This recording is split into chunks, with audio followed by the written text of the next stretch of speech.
What's up everybody, once again my name is Matt and welcome to the finale of Let's Play The Legend of Zelda Breath of the Wild. In the last episode we brute forced our way through the front gates of Hyrule Castle, and against all odds we now stand here at the entrance to the Sanctum. Before us is the final showdown against Calamity Ganon. For the last 100 years he's terrorized the world and held our princess captive. But today, we finally put an end to him. So without further ado, let's go and annihilate Ganon.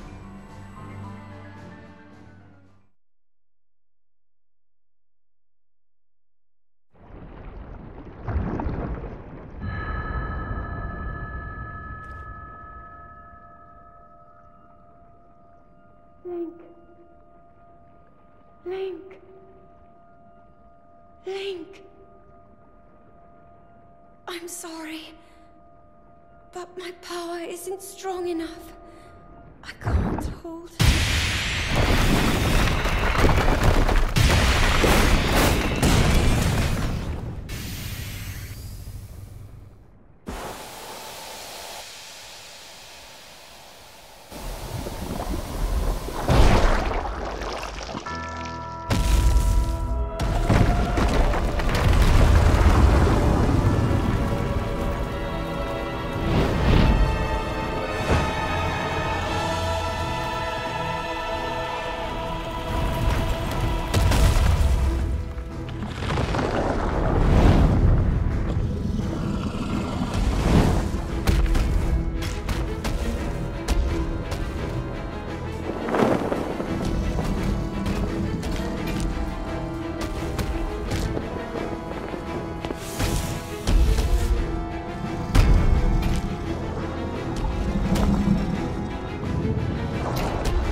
Finally come.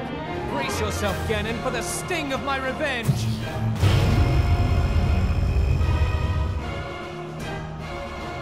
This will be our final opportunity.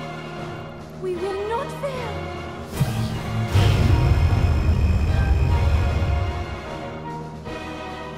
Let's go, little guy. Now, open up wide, Ganon!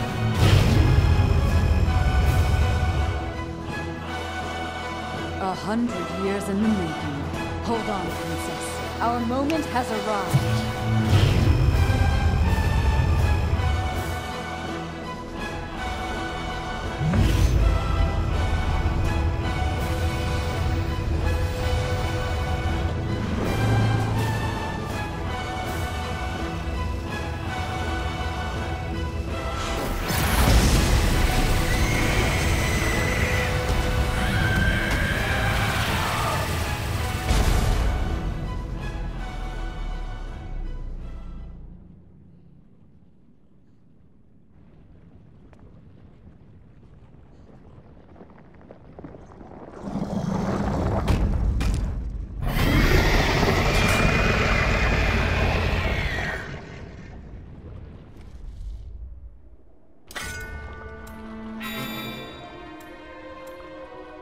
And now the battle truly begins. Thanks to the Divine Beast and the 4 other champions, Calamity Ganon starts this fight off at half HP, putting him at a massive disadvantage. And Calamity Ganon himself is just a gross amalgamation of the 4 other Blight Ganons, with some Guardian tech thrown in there for good measure.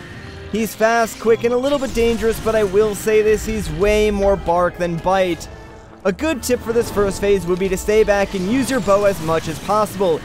If you have ancient arrows, use them, because you can use those to interrupt Calamity Ganon's attacks, which basically leave him powerless against you in this phase, since you can just fire off an arrow if you think you're in any danger. With that though, we are now moving on to the second phase, and final phase actually, of the Calamity Ganon fight. Now that he is glowing orange, he is entirely impervious to all of our attacks, which means we need to wait for an opening. Now, we can make those openings ourselves, and the easiest way to do that is by using Daruk's protection, because yeah, you can reflect any of his attacks back at him, and that will create an opening, allowing you to just wail on him with your Master Sword or whichever weapon you're choosing. Now, since we are out of Daruk's protection charges, there's another thing we can do. Urbosa's Fury does the exact same thing. Not really sure why I fell down there. I think he did manage to land like one attack on me right after I let go of that charge, so I probably should have done that like a split second sooner. Let's try that again, and oh man, he still got that split second attack off on me. Not a huge deal though, because we can still deal some damage to him, and yeah, that health bar is getting pretty low. However, we are completely out of champion abilities that we can use to damage him, so our only other option is to Flurry Rush or Perfect Guard one of his attacks. Thankfully, he likes to use this Guardian Beam a lot, and bam, there we go. This should actually be the end of the fight. Like I said, more bark than bite.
Ganon was born out of a dark past. He is a pure embodiment of the ancient evil that is reborn time and time again. He has given up on reincarnation and assumed his pure, enraged form. If set free upon our world, the destruction will be unlike anything ever seen before.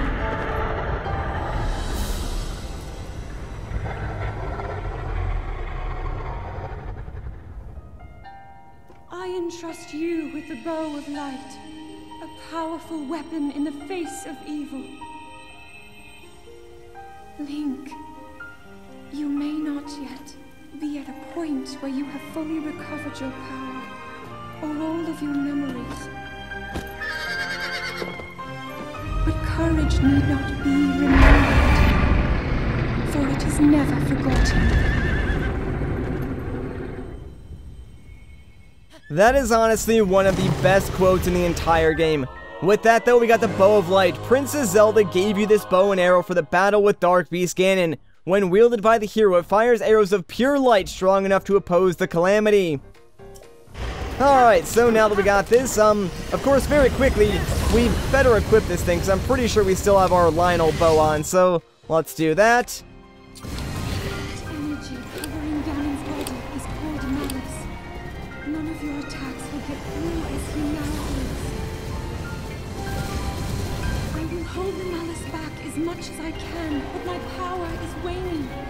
Attack any glowing points that you see.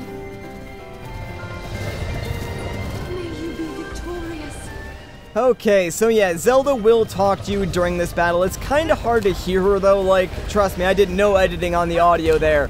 But, basically what you want to do is ride around and waste time until Zelda causes those light spots to appear on Dark Beast Ganon, and then simply shoot them with your Bow of Light. It's as simple as that. There's really no danger at all, which is kind of disappointing because look at Dark Beast Ganon, like, he looks absolutely amazing. I just wish we got to fight him in a more traditional sense and not by just shooting a couple arrows at him.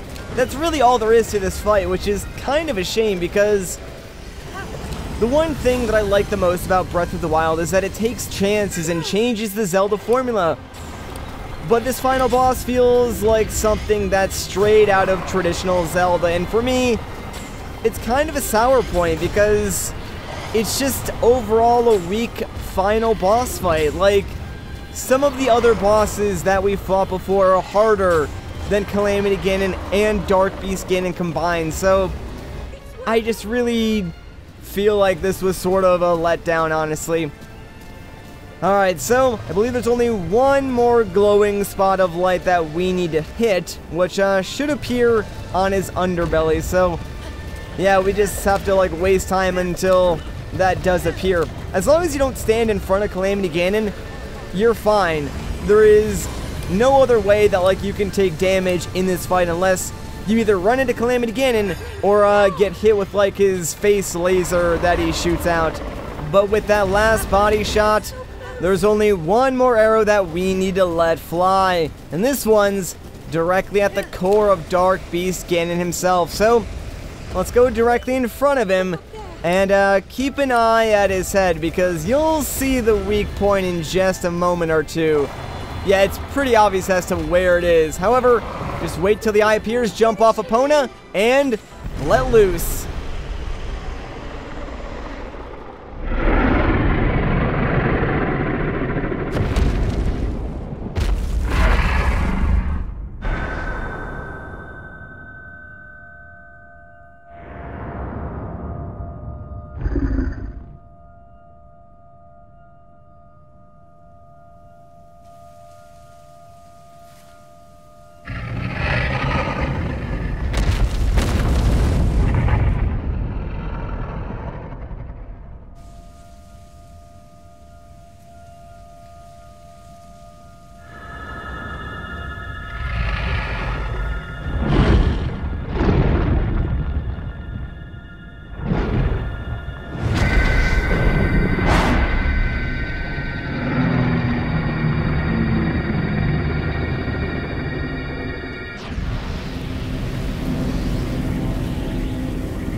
I've been keeping watch over you all this time.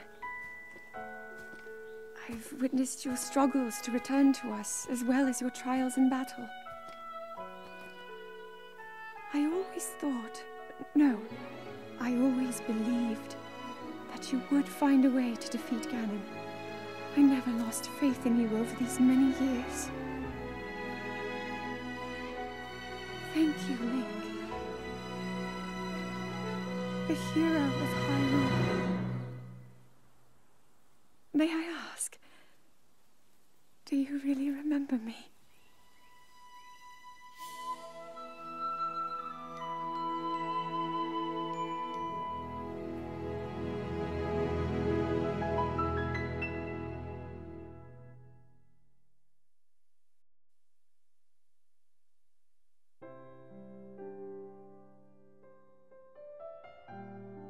So I guess that's that. That was The Legend of Zelda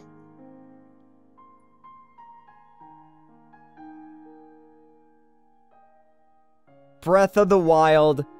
Oh man, what a journey it was. And of course, it's not over just yet. That was only the main story. As I've said, this is a 100% playthrough, and well, we haven't met that criteria just yet. We still have Korok Seeds, side quests, and other such things that we need to finish up. I'll be getting to those soon. In fact, I'll be starting those videos directly after this finale. That being said though, as I normally do during the credits, I'd like to take a moment if I could and finally speak freely about the game, talk about my experiences and hardships and even memorable moments from this playthrough, and of course my overall thoughts on things. So I guess we'll start with the game itself.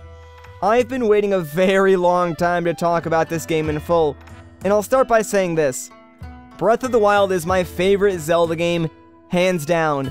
In fact, I'd go as far as to say I don't know how I could ever go back to playing an older style Zelda game after playing this. To me, Breath of the Wild is the Zelda game that I've always wanted. These people you see here in the credits did a wonderful job at crafting the Zelda game that will define an entirely new generation of players. Now that being said, perfect games don't exist, and even though I love this game to death, it does have its faults. Perhaps the biggest letdown for me personally was the story of Breath of the Wild. Now, Breath of the Wild is a game you can easily sink 70 to 100 hours into without even a second thought. And all that time you have maybe a grand total of 40 to 50 minutes of story-based cutscenes and content, even with extra things like the diaries you find or other stuff you learn from NPCs. There just isn't a whole lot there.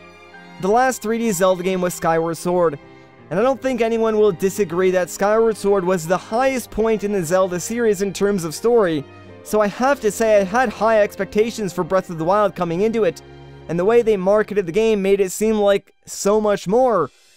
Not to mention that I just feel like I'm left with more questions than answers, and the game has some massive plot holes that just never get addressed, which left me a little unsatisfied to say the least. And the ending. Even with the true ending cutscene that you'll see in just a few moments, it feels a little lackluster. I think a lot of this is the result of Nintendo going with an open world style game, a decision that I fully support by the way. But because the game is designed around letting the player do whatever they want, the narrative they tried to tell had to suffer a lot. I think in the future Nintendo can probably find a better balance and truly deliver a compelling story and great game in the open world format. They just need to tweak things here and there. Now gameplay wise, the game is solid. Sure, it has a few flaws like the lack of enemy types, weapons seem to break a little too quickly for me, and of course rain is kind of bothersome, but I think those minor things aside, the game does shine in its gameplay. Never before have I been so excited to just explore in a Zelda game.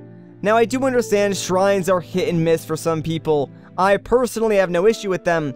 I try to think of them as, like smaller test chambers from Portal. The puzzles you find inside are all pretty unique, and some of them offer fun challenges just to get to the shrines themselves. The Divine Beasts aren't my favorite form of the Zelda Temple because I find them a bit on the easy side, but I like the non-linearity of it. The bosses are also a lot of fun, again, if a bit easy. I do, however, dislike the final boss. Calamity Ganon is just far too easy. It's like Nintendo broke the Zelda formula in every way with Breath of the Wild, but then for the final fight, they just went right back to the notes and made a fight that's somehow less difficult than all of the other fights in the entire game. Not to mention, the final phase out in Hyrule Field against Dark Beast Ganon is a complete joke. I just wish that it was more of a challenge in those areas, since it took so long to get there, but once you do get there, you just breeze right through it. And I think that is a summary of my thoughts on Breath of the Wild. It's more about the journey and less about the destination. I've never had more fun with a Zelda game. I've never sunk as many hours into a Zelda game, and I can honestly say the 5 years plus of waiting for this game to come out was absolutely worth it, and I still look forward to playing this game every time I boot up my Switch to record. Enough about the game though, let's talk about this playthrough. This was essentially my first playthrough of a fully 3D Zelda game at launch, and that comes with its own challenges, like having limited information to work off of. Very early on I said things in my commentary that weren't exactly correct, or I did things that in retrospect I probably would have done a little bit differently. But as a direct result of this, one of my favorite things about this playthrough happened. A community around this game formed in the comment sections of my videos, and I can remember you guys commenting and talking to one another about the game, sharing tips and telling me information that even I didn't know at the time. It was a pretty special moment for me, and one that I'll always associate with this game, and to you guys who keep coming back video after video and leaving me comments and interacting with me here, whether on YouTube or on Twitter and stuff like that. Now, of course, no Zelda Let's Play would be complete without me getting sick, and that was the absolute worst for me. I remember just like hating myself for a solid week because I couldn't upload, and then I pushed myself to record video after video while I still wasn't completely better because I couldn't stand not uploading, and also I didn't want there to be a large gap of videos while I was on vacation. Those were some of the hardest videos to make, and I'm not saying this for pity or anything like that, because if I had to do it all over again, I absolutely would do it. I wouldn't change a thing. My dedication to you guys, this series, and my channel has never faltered, and I take this privilege that I have very, very seriously, and I'll continue to do so as long as I can. That being said, again, I want to say a huge thank you to all of you guys who keep coming back to watch these videos. I truly wouldn't be doing this today if it wasn't for people like you. So whether you've been around for years or perhaps you just joined us for this adventure, I thank you from the very bottom of my heart, and I hope that I'll continue to see you around my channel in the very near future. For now, I'm going to end things off here. Stay tuned for the true ending cutscene, but other than that, once again guys, my name is Matt, and I'll catch you in the next one.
We'll make our way to Zora's domain. Divine Beast Varuta. Looks like it's stopped working. Let's investigate the situation. Miva's father. I believe he would like to hear more about her. The least we can do is visit him and offer him some closure. Although Ganon is gone for now, there is still so much more for us to do, and so many painful memories that we must bear. I believe in my heart that if all of us work together, we can restore Hyrule to its former glory. Perhaps even beyond, but it all must start with us. Let's be off.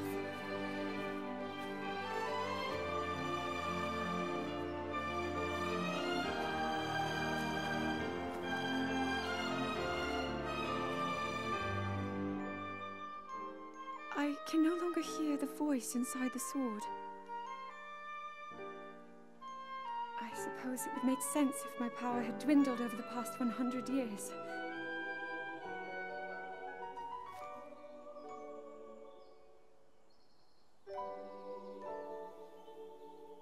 I'm surprised to admit it, but I can accept that.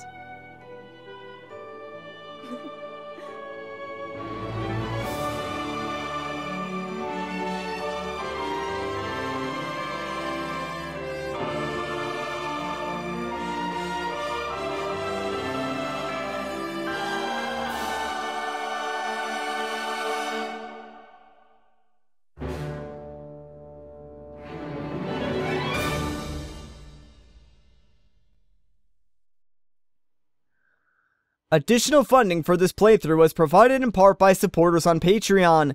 A special thank you goes out to these individuals.